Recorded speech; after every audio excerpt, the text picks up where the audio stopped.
శ్రీ సాయిరాం కనిగిరిలో శ్రీ షిరిడి సాయిబాబా దేవస్థానంలో సద్గురు సాయి సేవా సమితి ఆధ్వర్యంలో ఈరోజు సాయి టీవీ నిర్వాహకులైనటువంటి అనిల్ కుమార్ గారు వారి సతీమణి వాహిని గారులచే సత్సంగ కార్యక్రమం జరిగింది. ఒక దాన్ని ఏర్పాటు చేయించారు అన్నారు. నేను ఒకటే చెప్పాను సార్, బాబా ఎప్పుడైనా సరే భక్తుడి యొక్క యోగ్యతను అర్హతను బట్టి అవకాశాలు ఇస్తారు.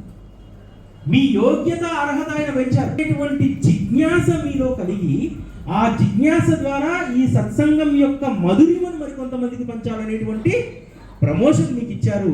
అది బాబా ఇచ్చినటువంటి ప్రమోషన్. అట్లా ఉంటుంది బాబా మార్గంలో మనం ఎదుగుతున్నటువంటి క్రమం. చాలామంది మనం ఏం చేస్తామంటే ఎల్కేజీలోనే ఉంటాం బాబా దగ్గర. బాబా అంటే గురువు కదా, గురువు దగ్గర మనం నేర్చుకోవాలి కదా. నేర్చుకోవాల్సినటువంటి సాయి సత్సంగాన్ని మించిన సాధన మరొకటి లేదని, సాయి తత్వాన్ని విస్తృత ప్రచారం కల్పించాలని, ప్రతి ఒక్కరూ కూడా ఆధ్యాత్మికతను అలవర్చుకోవాలని మాజీ మంత్రివర్యులు మానుగుంట మహీధర్ రెడ్డి గారు తెలియజేశారు.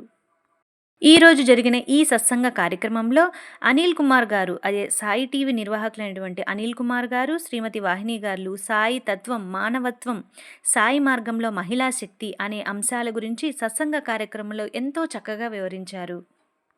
ఈ సద్గురు సాయి సేవా సమితి ఆధ్వర్యంలో సత్సంగాలతో పాటు సేవా కార్యక్రమాలను కూడా నిర్వహిస్తారని దేవకి సుబ్రహ్మణ్యం గారు తెలియజేశారు. సాయి టీవీ నిర్వాహకులు అనిల్ కుమార్ గారిని, వారి సతీమణి వాహిని గారిని దేవస్థాన కమిటీ సభ్యులు మరియు మహిళా సేవా సమితి సభ్యులు అందరూ కూడా ఘనంగా సత్కరించారు.